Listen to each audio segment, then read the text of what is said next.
શું કહો બાપુ? ગુડ મોર્નિંગ બઢિયા. ગુડ મોર્નિંગ ભાઈ, ગુડ મોર્નિંગ. સીતારામ. એક પંક્તિ મને યાદ આવી ગઈ. પહેલાં થોડીક વાત કરું. આપણે માણસ બનતા બનતા સુધીમાં કેટલા યુગો પસાર કર્યા, કેટલી હવા, પ્રાણી, પાણી,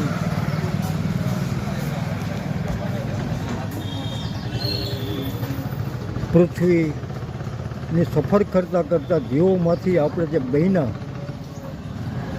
એની એક વાત કરું છું. तेरे आने से पहले ये जहाँ को सजाया गया है, तेरे आने से पहले ये जहाँ को सजाया गया है, फिर बाद में तुझको यहाँ बुलाया गया. ભાઈ ભાઈ ભાઈ વાહ. તારી અહીંયા હાજરી છે, પણ એના પહેલાં તારી હાટું બધું આ દુનિયામાં તૈયાર કરવામાં આવ્યું, ઓકે બનાવ્યું, અને તારી હાજરી આવ્યા છે. ભાઈ ભાઈ બાબા.